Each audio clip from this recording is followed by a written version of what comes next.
You can't be unrealistic about your expectations. And people know that. But most people don't need much at all. We're used to getting around with minimal things. Look, to be quite honest with you, most adjustments don't cost anything.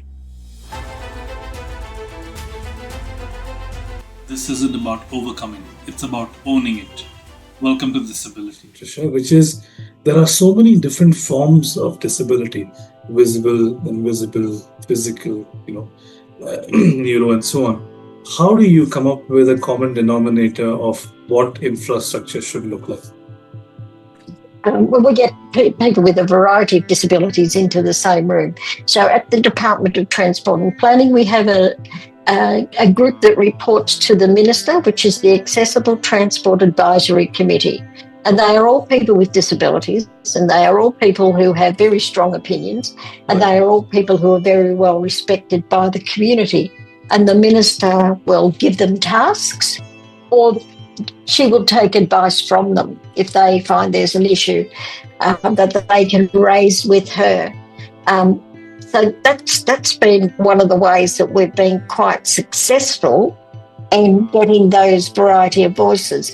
But each of our franchisees, so in Victoria, all of the train, tram and bus companies are held by franchises, right? So they each have their own disability reference group. Okay.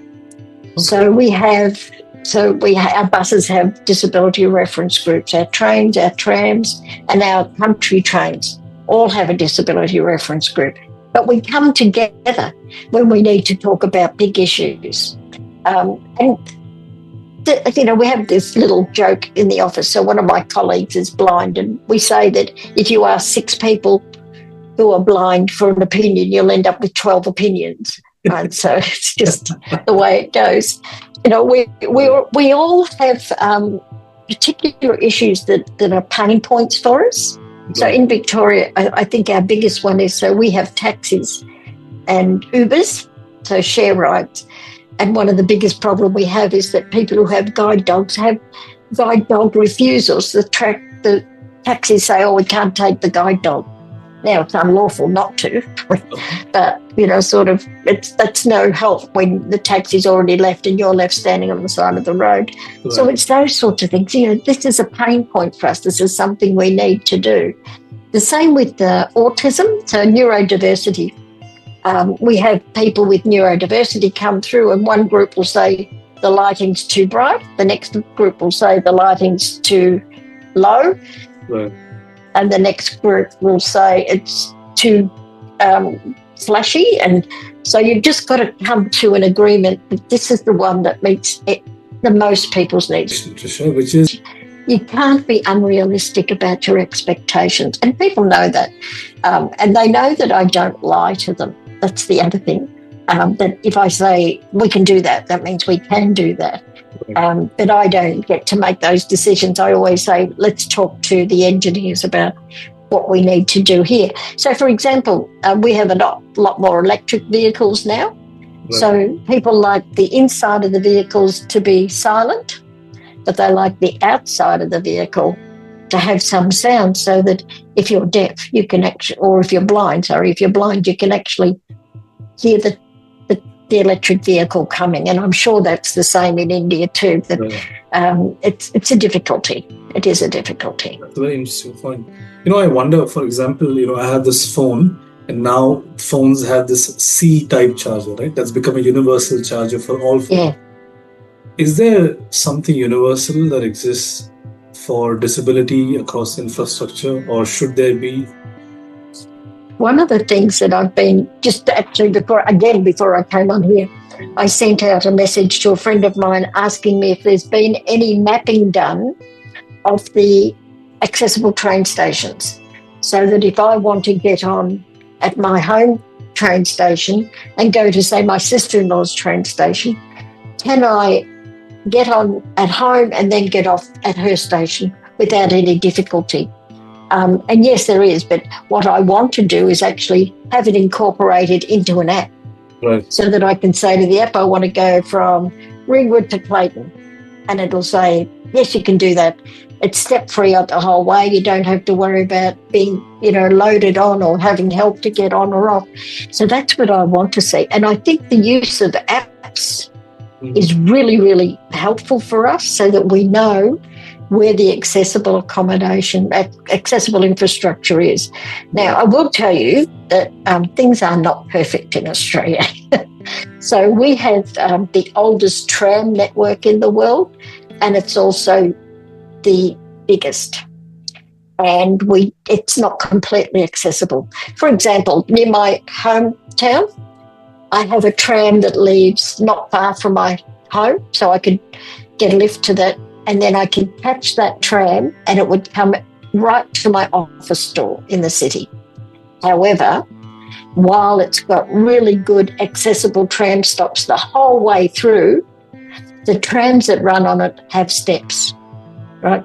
So it doesn't match up, so I can't catch them because I can't use steps at all. Right. So, but I can't fix mine first. Fix everybody else's first, that wouldn't be right. But we have some places where they have low floor trams, but no accessible tram stops, and vice versa. We've got 100 new trams rolling out next year that are built in Victoria, so that will help. That will help. But the people who yell at me most are people with disabilities because I haven't fixed everything yet. My magic wand doesn't work. Each of those tram stops costs $2 million Australian. Wow. Right. So it's not an easy fix. And like everywhere else, we've got no money anymore. Right. We're spending it all. $2 million is $2 million. I know that doesn't sound much as far as infrastructure goes. Apparently, they tell me that's not much. Yeah, but it's $2 million across 100 stations, right? I mean, that adds up very fast. Absolutely. And the other problem we've got is we've got narrow streets. So what do? Do we take the cars out of that street and just have the tram going down there and put the stops all the way along? And that's my solution, because most of those streets that are narrow, they're almost like car parks anyway. You can't move because of the trams, and you can't move because there's cars parked on the side. Right. So just don't let any cars go down. They can go down the next street. So I have a question for you, Tricia, on this point, right? You mentioned there is a budgetary constraint, and I come across with many leaders of organizations who want to make their organization or infrastructure inclusive, and I'm speaking about offices, right? How do I help them in terms of choosing quick wins that are low cost, easy fixes versus longer term infrastructure changes? Look, to be quite honest with you, most adjustments don't cost anything. So for me, like if you were to employ me, I can't walk. All I need is a desk and a chair, right? Because I use a walker or I use my crutches. And I'm getting a wheelchair in 2 weeks. That'll be good. So all you'll need to provide is a desk and a computer. But most things don't cost much. We're lucky in Australia that we have a thing called workplace adjustments federally, which provides us with some funding. So if we need to put in a bathroom, for example, they will pay for that. Not for government buildings, but for non-government buildings. Government is expected to have those things in place. But most people don't need much at all. We're used to getting around with minimal things. But the best way is to factor it into your overall productivity. So if you have somebody who's a good worker and all you need to do is provide minor adjustments to the building, have the good worker rather than somebody who can get into the building very easily and doesn't work very well. That to me is, and people say to me, if we employ people with disabilities, they have to be able to do the job. Well, that's the same with everybody. You don't expect to employ somebody who can't do the job. So it is difficult, and I acknowledge that. But I think if you take a long-term consideration for that, then you'll find that if you do it early on and do it for everybody, it makes it easier. Right. What would you tell someone, who's the head of the organization, who's thinking about making infrastructure changes to hire people with disabilities? And if they say, maybe I'll just do it for a particular segment of people with disabilities first, Do you think that would be a right approach? I think that really the effective thing to do would be to have accessible bathrooms. That's the minimum you need, because everybody can use them. Right? So, and Braille doesn't cost much to include. Right. Hearing loops, are becoming more common now. But most people will have their own way. So there's a thing called Otter AI. I don't know if you've heard of that. No. So Otter AI is a program that enables people who are deaf to be able to listen to what you're saying, and it'll translate straight away on their phone. So I have many deaf friends, and that's how we have our conversations, is with their device on the phone. So it's called Otter AI.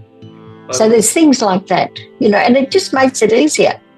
People have things like Dragon, which is a program for the computer which helps a blind person to read what's there, listen to what's there. And look, even things like Microsoft now has accessibility tools built in. So quite often, I've just injured my shoulder, and so I couldn't type for a little while. So I used to just read what I wanted to type, do it audibly. And quite often I'll listen to documents in the car on the way home because, it's easy. We've got all of these things. And there's another thing too, that Microsoft have accessibility tools on their Word documents so that you can type it, and it'll tell you whether it's good or not, which is really great. We've come so far. But don't be afraid, and ask the person with the disability what they need, and you might find they actually don't need anything. As long as they can get in the building and use the bathroom, that's it. Right. Oh, that's a really good perspective. I think many people I speak to get baffled with the possibility of what could be, because, including myself, we just don't know. Right? We assume things, but maybe if we just ask the question, learn a little bit, it's not such a huge deal at all. Right. And talk to people with disabilities. They sort of know what's going on. Right. So good. Now we move to a very interesting segment called This or That. So I'm going to ask you rapid fire questions, and you need to pick a side. Okay. Most of them will not be as easy as the first question. So, for example, PB&J or Vegemite? Vegemite. Right. Australian. Would you rather rewrite HR policies or redesign office infrastructure? Rewrite HR policies. Okay, why do you say that, knowing that you're part of infrastructure? Because I think if you've got HR policies, you'll employ people with disabilities who are able to then provide advice on how to change the architecture. Interesting. Okay. So we have architects with disabilities. Right. Yeah. Let's fix the employment side of things, when you can then bring in architects with disabilities or engineers with disabilities. And there are a number of engineers who are neurodiverse. Right. So this is quite contrary to how actually I've seen most of us talk about it. We need to fix the infrastructure first and then get people in. You're saying just do the other way, right? Okay, fantastic. If you had to scrap one thing and start over, would it be employment systems or public transport? Public transport. Okay, why do you say that? Because it's very hard to retrofit.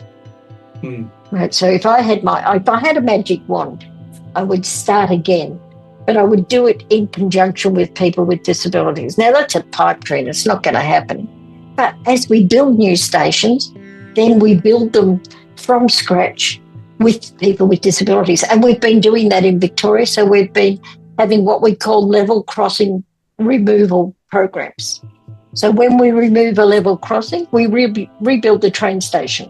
Okay. And the train station has been built with level access. It's got lifts instead of ramps, or it's got lifts and ramps, but instead of stairs. Right. We've got overpasses so you can cross over the tracks. And it's just, it's magical. It really is. Right.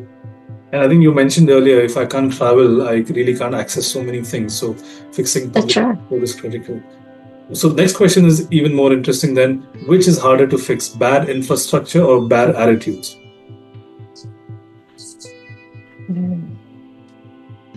I think bad infrastructure. And I think it's because I'm an optimist. It's hard to fix bad infrastructure, because, don't bring me something once you've built it and say, look what I've done. Right. Because I'm going to say, pull it down and start again. I know you're not going to do it. Whereas my attitude is, I tell people that I'm a free resource for them. I'm the person you're building for. Talk to me. And I try to make it so that people then become unafraid of me, unafraid of people with disabilities. I introduce them to other people with disabilities. Now, having said that, there are some people whose attitude you'll never change. Right. But most people are really good. Most people want to change or want to help. They just don't know how to. And most people don't know somebody with a disability who they can have the hard conversations. So there's very rarely any way that you can offend me. So if you say the wrong words, it doesn't matter. Right. Have that conversation. If you want to say to me, how do I talk to people with a disability? Say it to me. Right. That's fine. So you're saying, bad infrastructure once built can't be changed. Attitudes, however, most likely can. Okay. If you I think back to when I first started working, there was no trains that were accessible, there were no stations that were accessible, there was no shops that were accessible. Everything had stairs. And if I went to a restaurant, I'd have to go in through the kitchen, right? Wow. But that's changed. So over time, things change for the better. They very rarely go backwards. Right. So, the positive side of going through the kitchen was you knew what was good before you ordered it. Whether it was a clean kitchen or not. Do I want to come into this restaurant? Right. If you had to choose universal design everywhere or customized design for individual need, which one would you choose? Universal design. Very interesting. So for me, if you have universal design, that will meet everybody's needs. One of the problems with universal design, though, is that people think that's the minimum standard. What we need to do is look at best practice in universal design. So we have people here who say, I've done it universal design. So, for example, we have a three-story apartment, right? So like a townhouse. And the requirement under the building code is that there has to be flat entry into the building. Right. And there has to be a bathroom on that level. So what some of the sneaky developers are doing is they're putting a car parking space underneath the building and a small bathroom underneath the staircase, which means I'll have to sleep in the garage. Right. Right? So, let's look at not the minimum standards, but let's look at design that works for everybody. Real intent behind it. Great. No, that was very insightful, Tricia. Thank you. So that was Tricia reminding us that, a good upbringing, can take you a long way, right?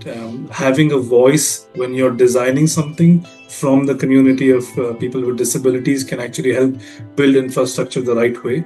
It actually doesn't take a lot of effort to have the right kind of infrastructure. And it's possible to have a basic minimum, at least for all kinds of disabilities, that could be built and then replicated across, which could be done quite easily. So thank you, Tricia, for sharing those insights with us and everyone listening and watching. If you want to follow Tricia on LinkedIn, you can follow her. That's Tricia Malowney on LinkedIn. And don't forget to subscribe to Speshally for more stories and insights driving inclusion forward. And do also remember to like and share. Give us your views about what is the role of infrastructure and inclusion.